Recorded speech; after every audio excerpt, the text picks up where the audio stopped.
itu kita punya pegawai juga namanya Mas Erwan. Beliau mungkin ada di luar yang menerima absensi tadi. Baik Bapak Ibu, ada titipan pesan dari salah satu MC, Pak Bela ojo suwe-suwe. Kalau nggak suwe ya aku ya yang namanya moderator ya Karimo Conoto pamit Pak Bu ya. Baik Bapak Ibu, sebelum saya sampaikan ada sedikit pengantar dari saya bahwa di kurikulum Merdeka ini kita memang ketemu nanti yang namanya dengan 7 tema.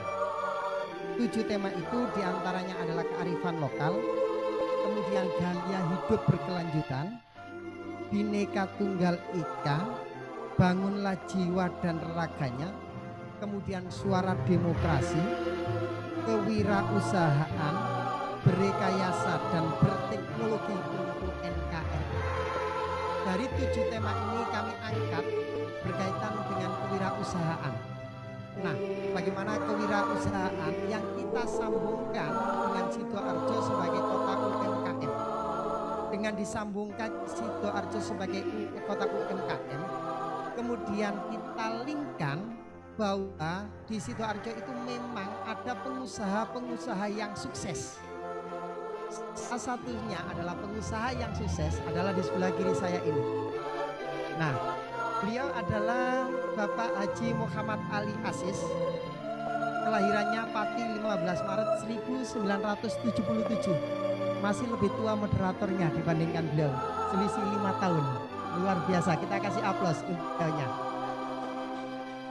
Kemudian alamat Perum Istana Mega Asri RT 029 RW 001 Sumokali Candi Sidoarjo. Istri masih satu, Ustaz. Istri masih satu. Masih satu. Apakah itu nanti tambah atau tidak saya tidak tahu karena pengusaha itu uangnya banyak. Kemudian anak 3. Kemudian beliau menguasai, kalau di sini ditulis menguasai 3 bahasa, yaitu bahasa Indonesia, bahasa Arab, dan bahasa Inggris. Tetapi beliau lupa bahwa beliau adalah menguasai 4 bahasa. Bahasa ibu kita yaitu bahasa Jawa. Luar biasa Bapak Ibu. Karena Pati saya yakin bahwa beliau menguasai bahasa Jawa. Cuma ini jarang sekali diungkapkan. Padahal bahasa Jawa itu sudah diatur di Pergub. Dan ini juga menjadi syarat kalau kita hidup di Sidoarjo. Mohon maaf, karena Bapak Ibu Kepala Sekolah juga dari pendidik. Paham Pak Bu bahasa Jawa? Pekerjaan bahasa kampung, pojok kampung. Yang jelas bukan bahasa asing Bu. Pojok kampung. Pekerjaan beliau owner I5 Stick and Ball. Itu Pak ya, mohon maaf kalau saya baca salahnya, ya salah. Kemudian owner asap-asap Stick and Shop. Nah ini Bapak Ibu dapat traktiran kelihatannya. Kemudian owner M2M Indonesia Fast Food. Kemudian owner Mi Jemparing, owner CT Point and Barmindo. Ya mohon maaf Pak, nanti diluruskan sendiri aja lah, saya agak bingung.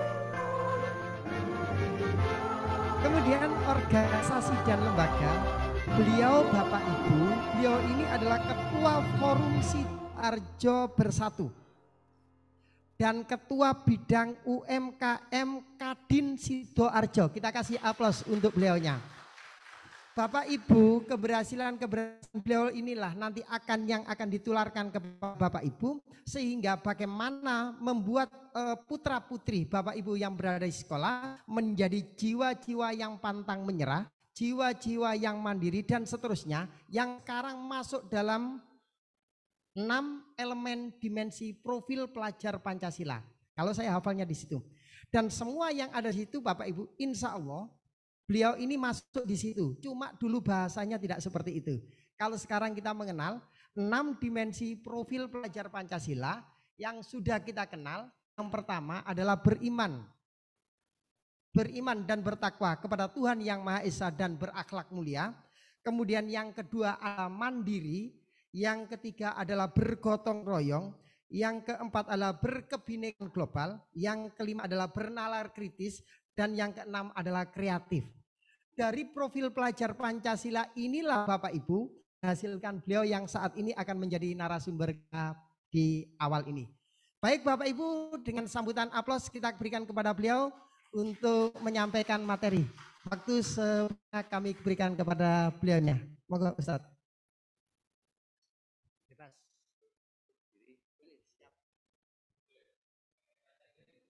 Oh yes. Pakai bahasa Arab ya. Assalamualaikum warahmatullahi wabarakatuh. My name is Muhammad Ali. I was born in Pati, Central Java. Cekap semanten, Pak. A'udzubillahi minasyaitonirrajim. Bismillahirrahmanirrahim. Rabbi shrah li sadri wa yassir li amri wahlul 'uqdatam min lisani yafqahu qawli. Amin ya rabbal alamin. Ingkang kula hormati Abah Klis, Abah Sedoyo ingkang wonten ngajeng kawula yang tidak bisa saya sebutkan satu persatu karena tidak tahu namanya. Pak narasumber, Ibu narasumber, Bapak moderator, dan yang tidak lupa yang kami hormati dan kami muliakan para peserta nomor niki Bah, rembuk pendidikan. Saya disampaikan oleh Abah Muklis bahwa yang hadir pada kesempatan pagi ini adalah para kepala sekolah sing rawuh. Terus iki termasuk orang tua saya, Pak Muklis, karena saya dulu waktu kecil juga nener kados ibu-ibu yang dulu, bapak-bapak yang dulu ngajar saya. Saya ingat kepala sekolah saya namanya Pak Kaslan, yang waktu itu ngasih buku leces yang warna biru, warnanya seperti ini, 55 ya. Saya dikasih hadiah karena saya menghafal perkalian waktu itu kelas 2 SD, perkalian 1 sampai 100. 1 kali 8 sama dengan 8, 2 kali 8 sama dengan 16, sampai 10 kali 8, 80, sampai yang ke 100. Untuk hadiah, saya masih ingat betul. Bapak Ibu ingkang kula hormati, pagi hari ini saya diminta oleh Abah Mukhlis dan Bolo-Bolo untuk sharing pengalaman bagaimana kami dari mulai kecil sampai dengan sekarang mengelola usaha. Cara warung ingkang disebutaken Pak MC wau nek kula hitung pun 100 Bah. Warunge wis 100. Nek 100 sedina omsete 5 yuta dipingno 100 pinten niku? Pinten niku, Pak? Loh. Oh iya. 100 dipingno 5 500 yuta. Ping 30 pinten, Pak? 15 miliar. Kira-kira semanten. Terus duitnya dienggo Pak Muklis. Ya Allah. Bapak Ibu ingkang kula hormati, semua itu tidak melalui proses yang mak bedunduk. Tapi ya mak bedunduk niku napa Bah? Iya. Prosesnya adalah melalui sebuah perjuangan. Saya ketika seusia yang jenengan ajar nggih, seusia saya masuk SD itu 7 tahun. Kemudian saya selesai usia 12 atau 13 tahun, lanjut kemudian di SMP, SMA Pati, sampai saya kuliah di Jogja. Sebetulnya hal yang saya dapat ketika saya sekolah itu adalah, kalau tadi Abah menyampaikan ada iman, ada ilmu, ada adab, insya Allah karena saya dibesarkan di lingkungan pesantren waktu kecil, insya Allah secara tidak langsung ilmu iman dan adab itu sudah kita bekali sejak usia dini. Rasulullah Shallallahu Alaihi Wasallam sebetulnya sudah mengajarkan kita, tapi kita ini lupa. Malah teman-teman kita, mungkin teman-temannya Pak Adrias itu ya, sejak usia 8 tahun niku Rasulullah sudah dapat ujroh dari hasil menggembala domba atau menggembala kambing ya temriki. Terus usia 8 tahun Rasulullah niku wis entuk hasil saka ternak kambing. Niki saya coba sekarang Abah Muklis iki kejawi nenter tenggene warung, saya sekarang juga ternak kambing di Jombang sama Pak Yai Amin Fathul Ulum. Bikin ternaknya, bikin kandangnya, bikin pakannya, sak hasilnya ditimbang, sak kambing ini kula paringi barcode Pak. Kambingnya saya kasih barcode di telinganya. Terus saya juga punya alat namanya USG, ini nanti jaler nopo istri kula mun pirsa. Nah niku. Terus kula paringi CCTV sehingga saya bisa monitor dari sini sekarang. Nah niki kula bisnis ternak niru Rasulullah. Umur 8 tahun Rasulullah niku pun dagang. Saya karena masih punya bapak waktu itu, ya saya enggak diminta bapak untuk dagang. Tapi bapak selalu ngajak saya untuk setelah pulang dari sekolah niku takjak nenggone ngemplak. Waktu itu di Pati ada perusahaan tapioka di ngemplak. Sedake kajen, Pak. Nah, kalau niku mesti mari sekolah niku dijak setor telo. Saya masih ingat betul. Saya enggak tahu tujuannya apa. Pokoknya saya diajak ngangkut telo ke ngemplak. Kadang saya disuruh ngitung, Pak. Setiap 5 kuintal suruh ngitung. Satu truk itu kurang lebih ada 5 sampai 6 ton. Terus dibayar. Itu berlalu sampai saya SD. Masya Allah luar biasa. Pengalaman itu sebetulnya sangat membekas sekali. Nek cara wong niku, oh dhisik aku isok latihan usaha. Nah sekarang ini Ciputra saya yakin ya, karena ada sekolah SD atau TK juga pasti menerapkan seperti ini. Dan hal ini sudah ditiru oleh teman-teman kita yang Chinese, Pak. Teman-teman kita yang Chinese itu nggih nyuwun sewu. Saya sering lihat mereka itu kecil tuh sudah dagang di toko ngoni bapake. Ngonconi bapake. Lah kita itu masih takut atau masih istilahnya enggak tega kalau anaknya diajak usaha. Rasulullah sudah nyontoni. Umur 8 tahun Rasulullah wis entuk ujroh, wis entuk gaji, wis entuk namanya kirat itu ya, hasil itu sudah dapat usaha dari ternak domba. Bahkan Rasulullah usia 12 tahun SMP, naik SMP, alhamdulillah Rasulullah sudah berangkat bisnis keluar pulau.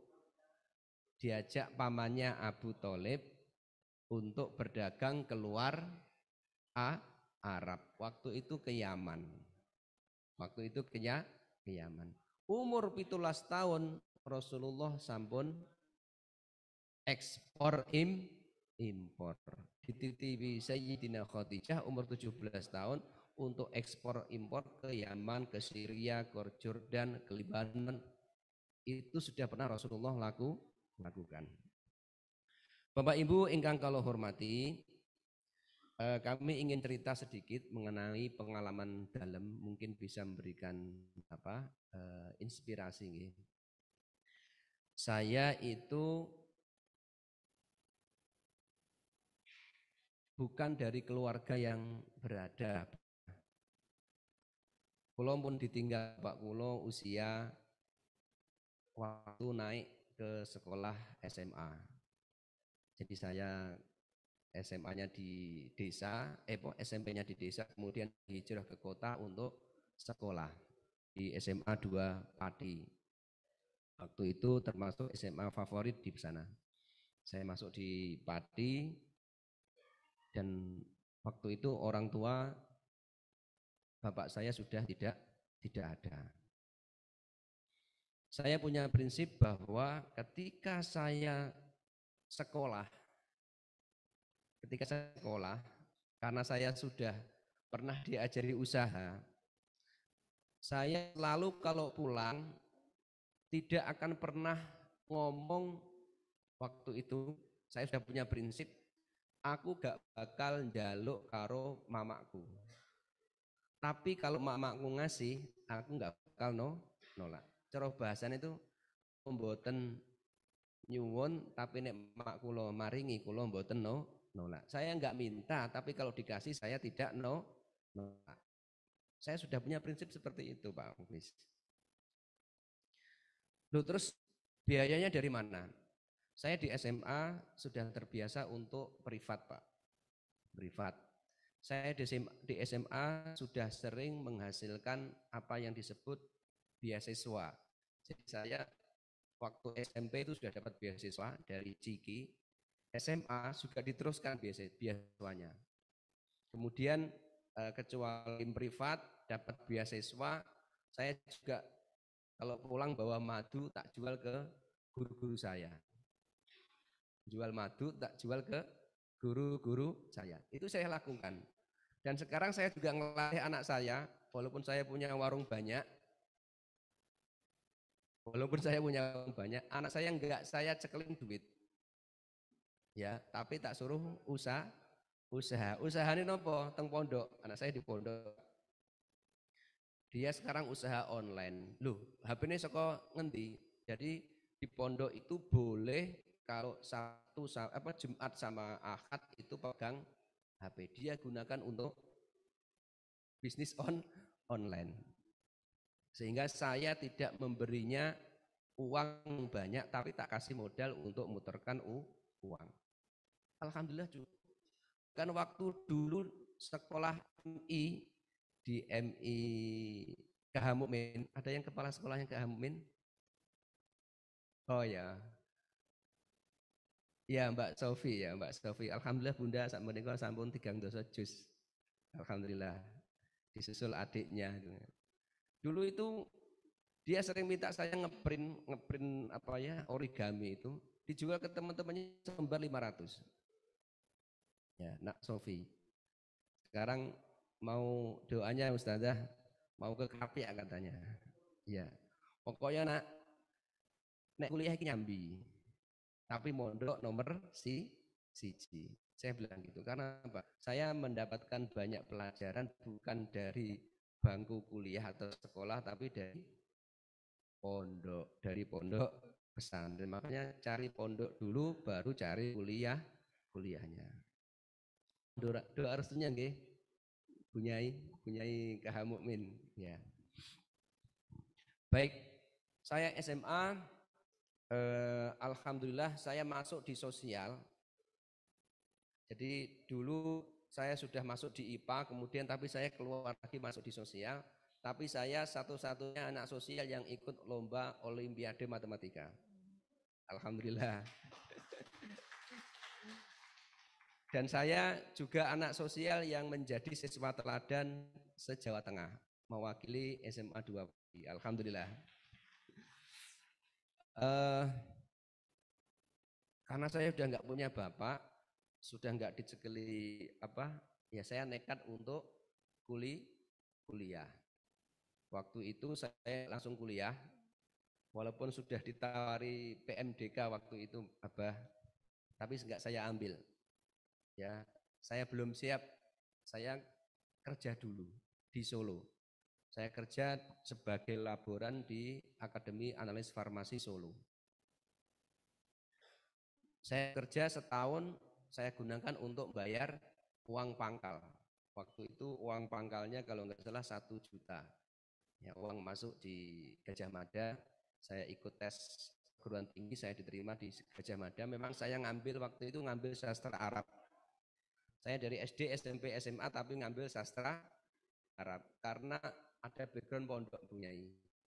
Jadi saya ngambil di sastra Arab dan alhamdulillah bisa nyabang di IAIN.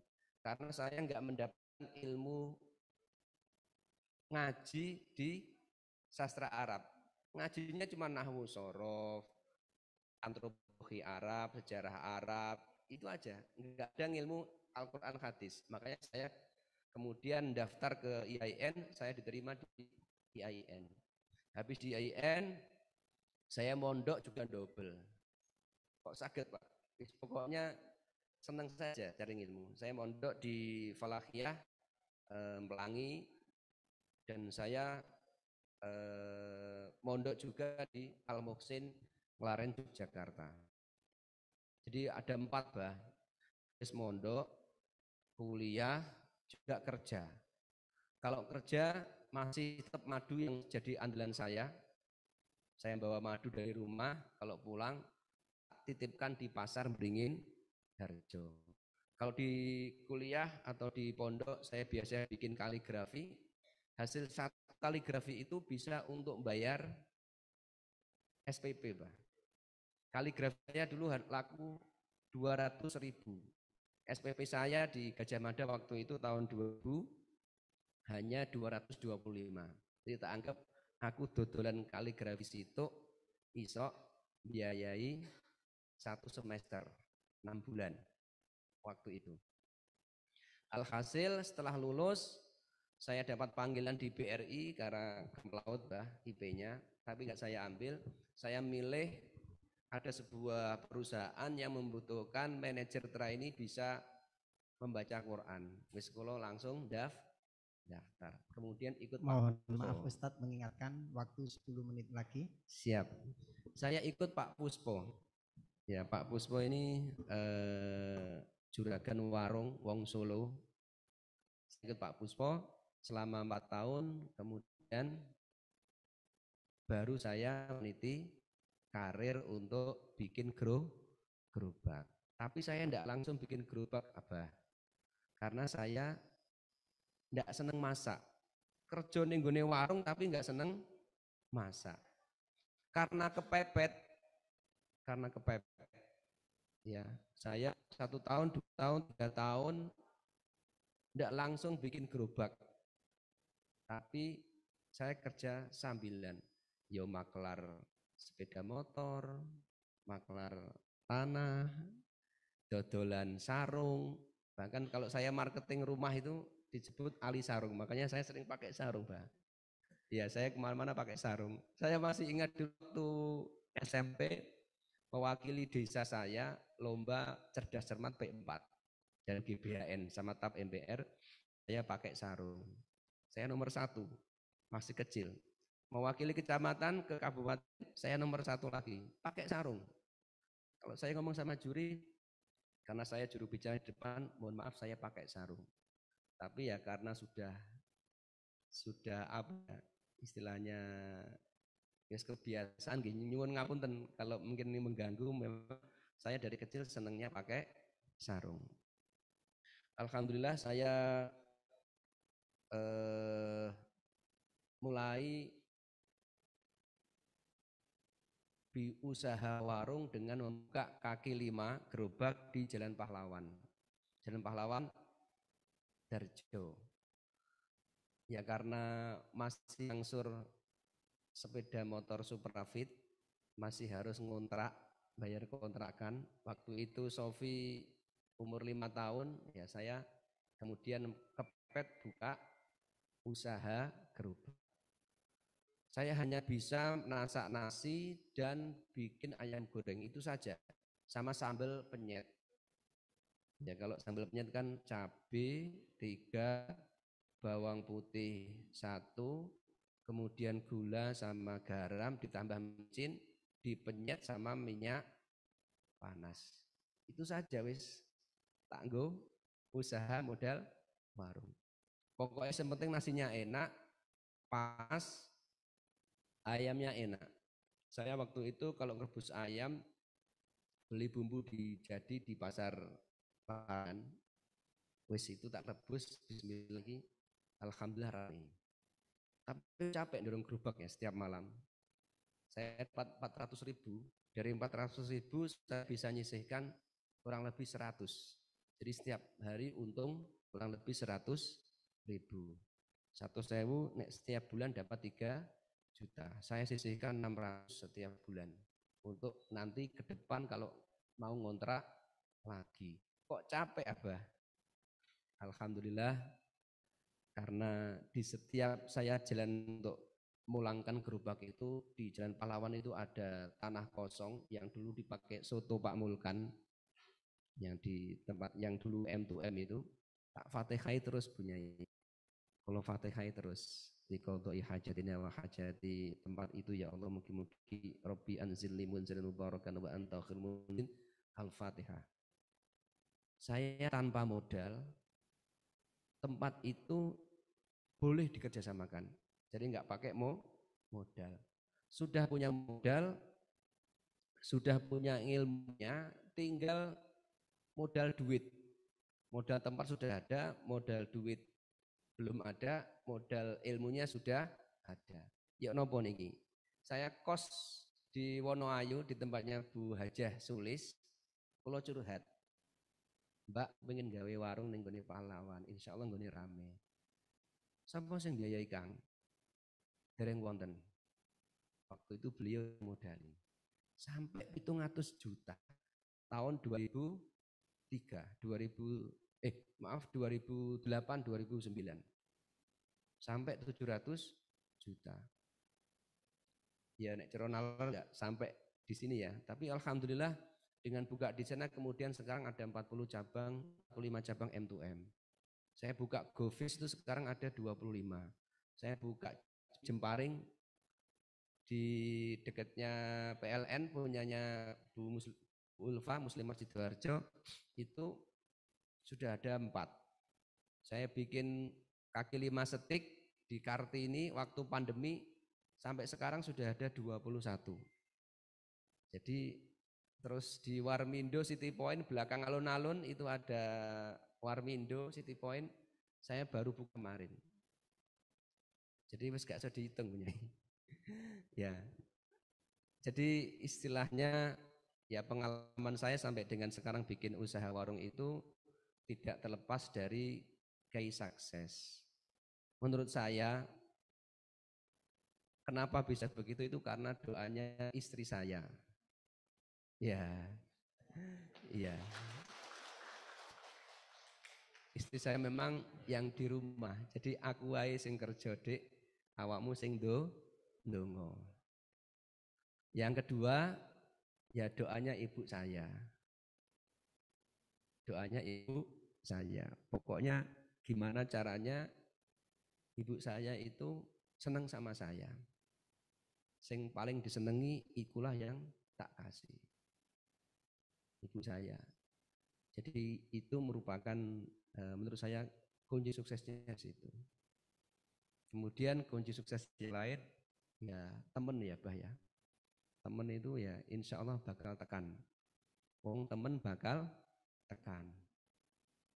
Menurut saya juga gaya sukses yang lain adalah setiap usaha yang saya lakukan saya selalu melibatkan Allah sebagai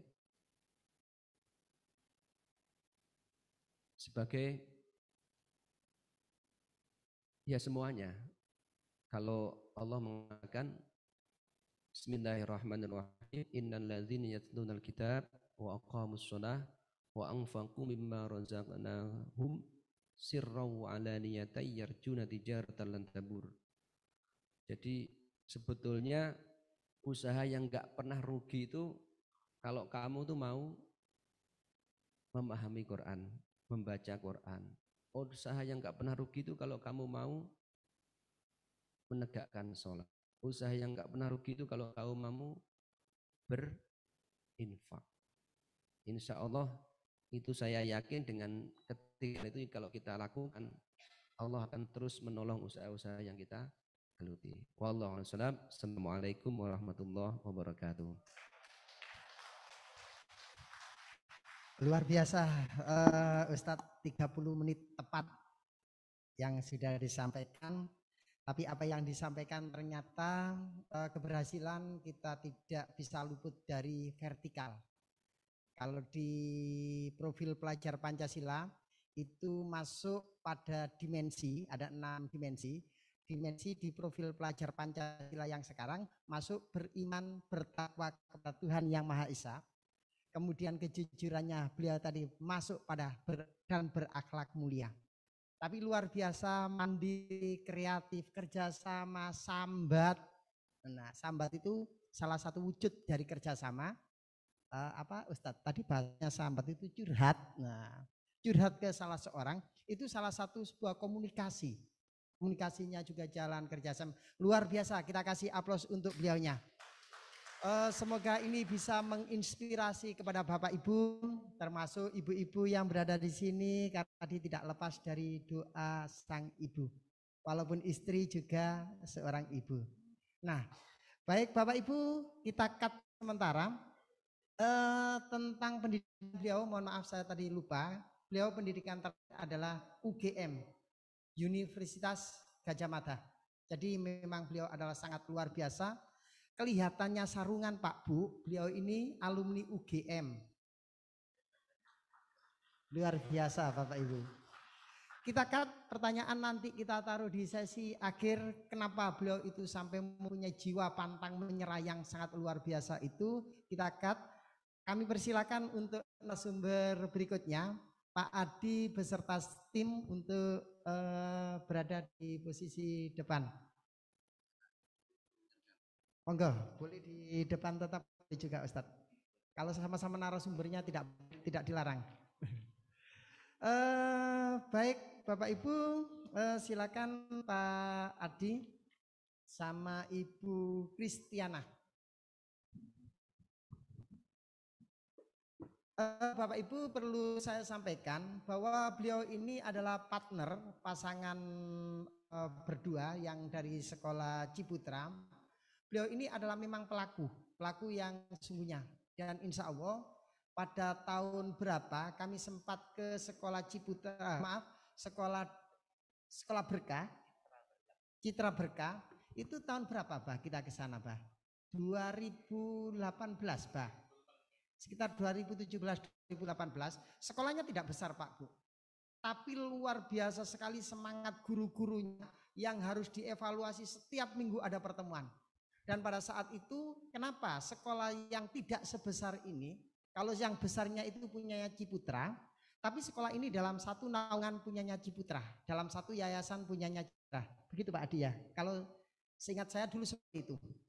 Jadi memang sekolah ini pada saat itu sudah menerapkan yang namanya kalau sekarang kita itu masuk di kewirausahaan, entrepreneurnya, sehingga pada saat itu kami memilah KD-KD itu kami integrasi yang kami terapkan di Sidoarjo, khususnya di SMP, mohon belum ke SD saat itu, kami terapkan di SMP dan kita beri nama PBKN, pembelajaran berbasis kehidupan nyata. Dan hari ini beliau kita tampilkan di sini karena beliau adalah juga dari SD yang insya Allah berarti tidak jauh berbeda dengan Bapak Ibu guru kepala sekolah yang di sini berada di SD atau MI. Sebelum saya memperkenalkan beliau, kami sampaikan selamat datang kepada, saya agak lupa ini namanya, Bapak Rohmat Nasruddin dari Kementerian Agama dan Bapak Dr. Fatoni selaku Presiden ADRI juga, dan juga beliau adalah anggota dari Dewan Pendidikan Kabupaten Sidoarjo, sekaligus beliau adalah seorang rektor. Mohon izin Pak untuk berdiri, kita perkenalkan dulu. Nah, Baik Bapak Ibu, saya masuk ke perkenalan untuk beliaunya. Beliau adalah Bapak Andreas Rasidi SPD. Gelar cukup sederhana Pak Bu, tapi bagaimana sepak terjang orang yang walaupun gelarnya itu hanya sarjana pendidikan. Tempat tanggal lahir Nganjuk 4 Februari 1970, 2 tahun lebih tua dibanding saya Pak. Alamat sekarang Jalan Raya Surabaya, Malang KM 48 The Taman Dayu. Kemudian pendidikannya adalah di Unipa Surabaya. Jadi Bapak Ibu, kalau tadi dari UGM, ini dari Unipa pun ternyata juga mampu untuk berkarir. Pengalaman kerja, beliau guru SD latihan Pirngadi Surabaya. Apa itu? Pirngadi ya Pak. Pirngadi Surabaya. Kemudian tahunnya saya sebutkan biar tidak terlalu lama. Guru Sekolah Ciputra IB PYP, Vice Principal Sekolah Ciputra, Principal Sekolah Ciputra, Academic Advisor SCB Citra Raya dan Citra Indah. Kemudian tim akademis CES apa ini? Kemudian Rod Tomborindo Yayasan Citra Berkat, Head of School SCB The Dayu. Perkara bahasa-bahasa yang seperti ini saya tidak paham. Nah, biar beliau aja yang meluruskan. Dan beliau juga didampingi oleh sosok ladies Bu ya. Kristiana Subagio SPD MM. Jadi kalah satu level perkara gelar. Tapi jangan khawatir Pak Bu. Yang terpenting kita di sini adalah pelaku yang kami ambil. Bagaimana pelaku ini bisa mendobrak pendidikan yang berada di Kabupaten Sidoarjo nanti. Karena Bapak Ibu Kepala Sekolah juga tidak banyak dan juga banyak yang masih S1. Kemudian experience beliau adalah Adventist School di Solo tahun 2003 sampai 2005. Kemudian di Denpasar tahun 2005 dan 2006. Dan di Surabaya tahun 2006 sampai 2011 sebagai pendidik. Dan beliau juga pernah bekerja di bank tahun 2011 sampai 2014 di Surabaya. Dan tidak kerasan karena gaji di bank itu lebih banyak daripada di pendidikan. Sehingga beliau kembali ke dunia pendidikan di Citra Berkat School tahun 2014 sampai sekarang. Jadi kalau kita lihat pegawai bank yang begitu ngetren, tetapi beliau lebih memilih di dunia pendidikan. Pendidikannya dia dari D3 Bahasa Inggris tahun 2000 sampai 2003, S1 Bahasa Inggris tahun 2008 sampai 2010, 2011 sampai 2013, S2 Manajemen. Kemudian About Me tentang dirinya, dia adalah seorang pendidik dan dia suka berbagi dan bertanggung jawab kepada dunia pendidikan, khususnya di Citra Berkat School. Dan dia cinta terhadap pendidikan dan suka berbagi kepada siapa yang membutuhkan. Mohon maaf tidak saya baca dengan bahasa Inggris karena saya takut salah. Saya terjemahkan translate ke bahasa Indonesia saja. Baik Bapak Ibu, sepenuhnya kami berikan kepada narasumber berdua. Mohon diatur waktunya yang sebaik-baiknya. Karena durasi waktu yang diberikan di sini hanya sekitar, Pak ya, hanya 20, ya nanti saya hitung lah Pak, ini yang jelas,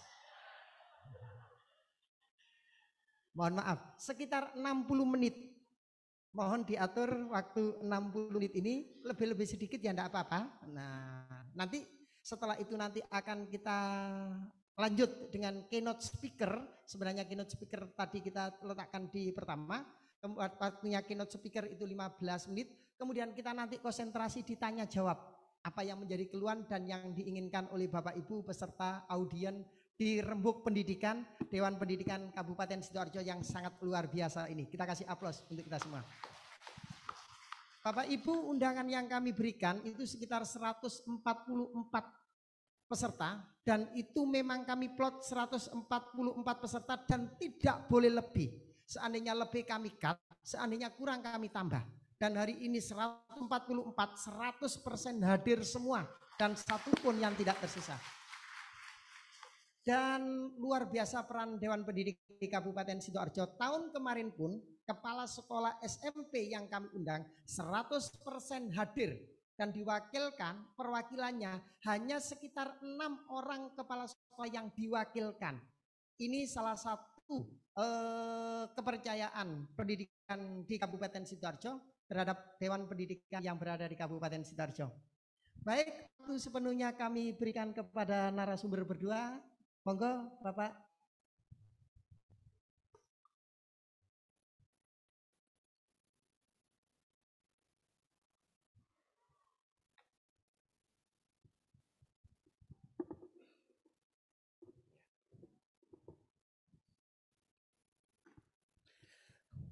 Assalamualaikum warahmatullahi wabarakatuh. Selamat pagi, salam sejahtera buat kita semua. Yang kami hormati Pak Mukhlis, yang beberapa kali berdialog secara virtual. Jadi baru hari ini ketemu lagi tatap muka. Terima kasih Pak untuk kesempatannya. Bapak Rektor dan seluruh jajaran Dewan Pendidikan Kabupaten Sidoarjo, Ibu Ismi, tuan rumah yang memiliki tempat ini bersama dengan Bapak Rektor, juga Bapak Ibu sekalian, para kepala sekolah yang hari ini berbahagia. Saya agak grogi berada di sini gitu loh, berhadapan dengan Bapak Ibu yang luar biasa, termasuk tamu yang hari ini juga bersama dengan kita. Izinkan saya untuk berbagi. Kalau ditanya ahli itu enggak lah, jauh dari itu. Tapi saya lebih karena judulnya itu rembuk pendidikan, berarti kan kita berembuk gitu ya. Kami punya pengalaman menata bagaimana proses pembelajaran entrepreneurship di sekolah. Jadi bukan seorang yang menggeluti secara teori dan seterusnya, tapi lebih kepada bagaimana menerjemahkan praktek-praktek itu teori dari entrepreneurship itu ke dalam dunia pendidikan.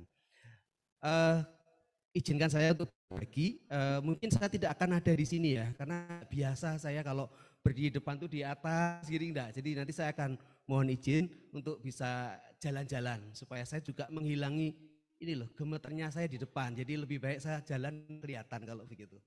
Baik, tadi sudah dimulai oleh Pak Ali luar biasa Pak. Jadi kalau kami pada saat di grup Ciputra, ketika kami bergabung punya kesempatan di sana itu diajarkan tentang pendidikan entrepreneurship atau entrepreneur. Itu ada salamnya Bapak Ibu sekalian. Jadi kalau kita bicara tentang entrepreneurship itu ada salamnya. Salamnya apa?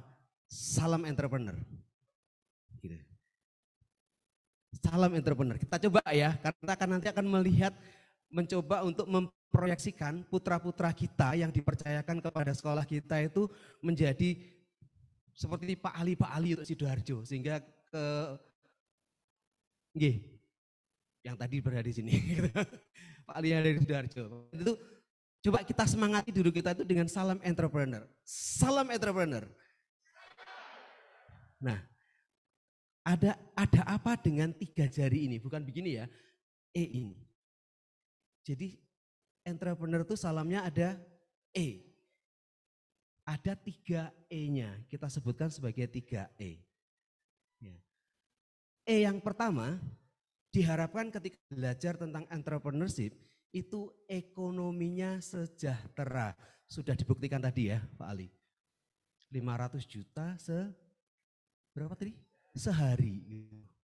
1 bulan 15 M. Ekonominya sejahtera. E yang kedua, ketika ekonominya sejahtera itu so what? Bisa apa? Maka ini E yang kedua itu adalah empati sesama. Dan E yang ketiga, karena itu kita hidup di dunia yang luar biasa ini, dengan berentrepreneurship, kita itu bisa mengekspresikan diri kita. Jadi semangatnya begitu. Ekonomi sejahtera, kemudian empati pada sesama, dan menjadi ajang untuk kita berekspresi diri. Itu entrepreneurship. Kalau tadi Bapak Ibu mendengarkan cerita Pak Ali ya, saya nyuwun ngapunten, pinjam Bapak gitu ya. Itu kelihatannya mulus ya. Kami juga pernah belajar, Pak Adi, opo yo bener, setiap anak itu nanti akan bisa jadi entrepreneur. Ternyata Bapak Ibu melalui beberapa diskusi yang kami lakukan, ternyata mindset atau jiwa entrepreneur itu bisa terbentuk itu ada 3 L. Ya, 3 lagi ya L ya. Bahwa ada orang yang lahir L yang pertama itu memang sudah cetakannya itu sudah kayak gayanya sudah entrepreneur sejak lahir, bisa gitu ya. Sudah berentrepreneur gitu loh. Usia SD sudah bisa berusaha, sudah bisa cari duit dan seterusnya. Bawaan ya, lahir. Tapi ada juga entrepreneur itu bisa tercetak karena lingkungannya. Tadi dicontohkan lingkungannya sudah dari kecil sudah diminta untuk tadi nganterin barang, jualan, ngikut ngitung dan seterusnya. Lingkungannya itu bisa membentuk. Tapi kan tidak semua anak itu di lingkungan yang jiwa wirausaha. Ternyata ada yang ketiga, L yang ketiga itu adalah latihan. Jadi menjadi entrepreneur itu bisa dilatih. Nah itu melalui apa? Melalui sekolah. Saya menyiapkan banyak materi Bapak Ibu, tapi rasanya saya akan ubah karena ada sosok Bapak yang luar biasa. Saya akan mulai dari ini. Bisa minta tolong?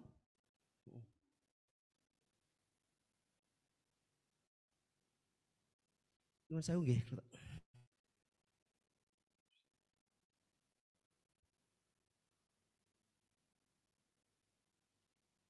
Ya, tadi kalau Pak moderator menyampaikan tentang UCEC. Kalau tadi ada salah satu pengalaman yang kebetulan Tuhan izinkan saya untuk berkarya di UCEC itu Universitas Ciputra Entrepreneurship Center. Kemudian di sana ada CES, itu Ciputra Entrepreneurship School. Di mana di situ itu ada kelompok sekolah yang mereka memang belajar untuk bagaimana sih menerapkan pendidikan entrepreneurship. Bapak Ibu, saya ingin mengajak dulu. Sorry ya.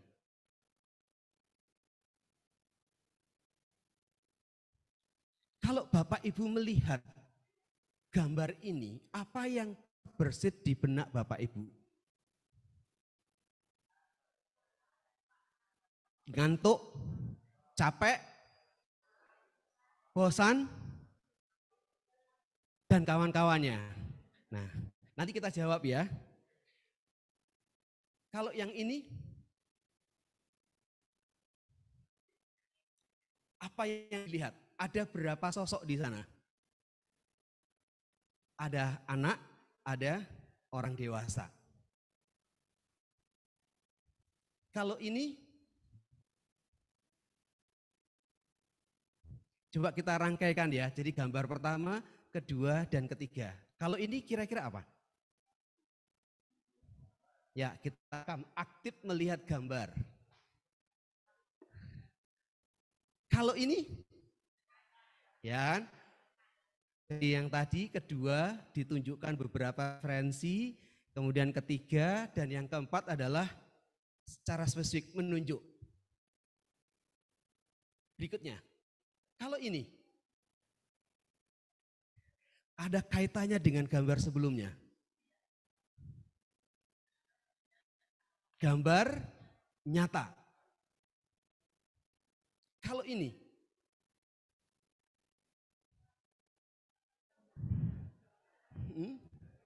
oke ya. Sekarang, kalau ini gambar yang pertama.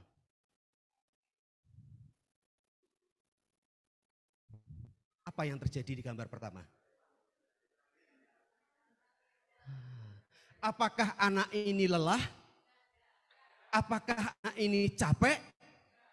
Apakah anak ini bosan? Kok tidak? Gambarnya sama loh.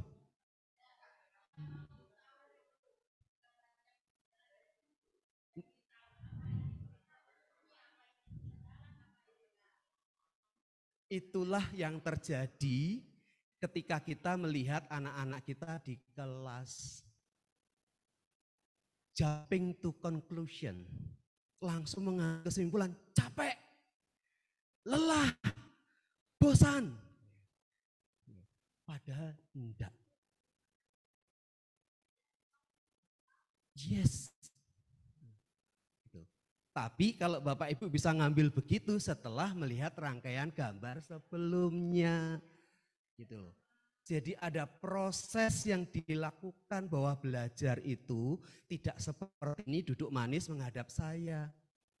Tetapi ada hal-hal yang dibawa dalam proses belajar itu dengan pengalaman-pengalaman. Dilihatkan gambar, dilihatkan ini. Sampai pada akhirnya dia tunjukkan. Dia coba ngetes. Ya, waktunya sedikit Bapak Ibu, saya langsung masuk. Kalau tadi kita sudah diberikan contoh yang luar biasa oleh pelaku UMKM yang demikian luar biasa penghasilannya, dan juga tantangan yang kita hadapi saat ini yang luar biasa juga. Kalau saya boleh bertanya, apa yang dibutuhkan oleh anak-anak kita ini supaya paling tidak memiliki hal yang sama seperti yang diceritakan oleh Pak Ali tadi? Kita ingin ya anak-anak yang dipercayakan kepada kita tuh berhasil, sukses.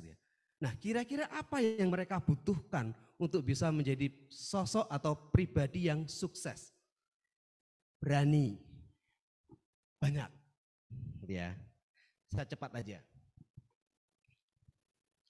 Gartner dalam bukunya yang 5 Mindset for the Futures, itu ternyata Bapak Ibu ketika saya coba gali, itu ada hal-hal yang menarik untuk bisa mewujudkan mereka menjadi pribadi yang sukses. Pertama adalah punya mindset yang disiplin. Jadi berpikir atau think mindset yang terdisiplin itu dia diminta untuk bisa menguasai atau istilahnya menguasai itu memahami betul, memiliki sebuah disiplin ilmu, pengetahuan, keterampilan yang sangat khusus. Selain dia menguasai, tuntutannya adalah bagaimana bisa menjadi sosok yang profesional, tahu bidangnya, menguasai bidangnya. Kemudian yang kedua adalah mindset mensintesa. Bapak Ibu, kita dihadapkan pada dunia yang luar biasa, di mana arus informasi yang luar biasa di sosial media kita. Ada informasi yang baik, tapi juga ada informasi yang mensesatkan. Maka kita diajak belajar bagaimana bisa menganalisa, mensintesa setiap informasi yang ada itu. Sehingga kita tidak terjebak, tidak terseret, anak-anak kita tidak terpelecok ke dalam pengaruh budaya informasi yang salah. Kemudian kebiasaan cipta, creating. Kalau kita berbicara tentang tingkatan berpikir mulai dari yang taksonomi belum itu, dari yang remembering, understand, sampai yang tertinggi adalah creating. Mindset mencipta itu ajak kita untuk selalu berpikir outside of the box, berpikir yang berbeda untuk menemukan cara-cara yang berbeda di dalam menghadapi permasalahan. Dan yang berikutnya adalah mindset menghormati. Bapak Ibu, di dunia ini tidak ada yang sama, tidak ada yang seragam. Setiap orang punya kelebihan dan kekurangan dan perbedaan. Maka dengan kita menghormati, kita bisa menerima keberbedaan itu. Akhirnya bisa hidup secara berdampingan dan saling berdampak. Dan yang terakhir adalah mindset beretika. Tadi sudah dijelaskan oleh Pak Muklis bagaimana kalau jadi pengusaha yang punya etika. Jadi guru-guru yang beretika, jadi siswa-siswa yang beretika dan seterusnya. Ini sudah sangat familiar, kita sudah bisa lihat di mana-mana dari sumber yang ada bahwa tadi yang dibutuhkan anak-anak kita itu adalah kecakapan atau keterampilan di abad 21. Di antaranya adalah mulai bekerja sama dalam tim, mengatasi masalah, presentasi dan seterusnya. Saya lanjut aja, nanti materi ada. Kemudian belajar, kalau kita kaitkan dengan kebutuhan untuk anak-anak kita, itu adalah yang tadi kita bisa ngambil contoh dari Pak Ali yang disampaikan tadi, belajar bagaimana berkolaborasi, belajar bagaimana mengkoneksikan antara apa yang dimiliki, pengetahuan yang dimiliki, talenta yang dimiliki dengan kebutuhan yang ada di luar, kemudian belajar untuk menciptakan dan belajar untuk berkomunikasi.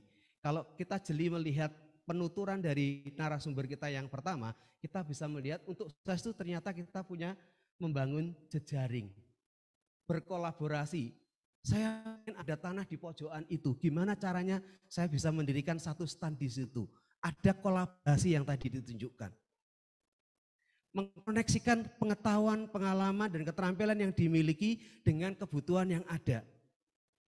Kita mengkoneksikan. Jadi kolaborasi, mengkoneksi, menciptakan, dan juga mengkomunikasikan bagian dari proses yang akan menjadi salah satu kunci sukses yang tadi disampaikan. Bicara tentang entrepreneur sekarang. Saya langsung ke yang definisinya.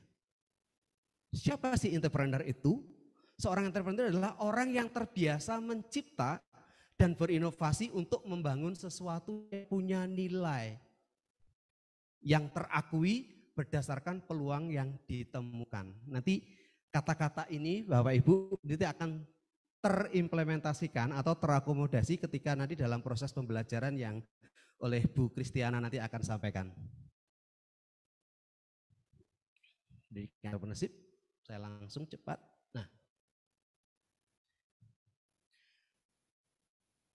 paling atas, kita belajar itu sebenarnya adalah proses memahami atau menghasilkan. Dulu zaman saya SD saya di desa, karena saya dari Nganjuk gitu ya, di desa. Jadi keberhasilan saya belajar itu ketika saya ujian dapat nilai baik di atas KKM ketika masih ada KKM. Keberhasilan saya belajar ketika nilai UN saya itu tinggi. Tapi ketika sudah paham semuanya, apakah itu cukup?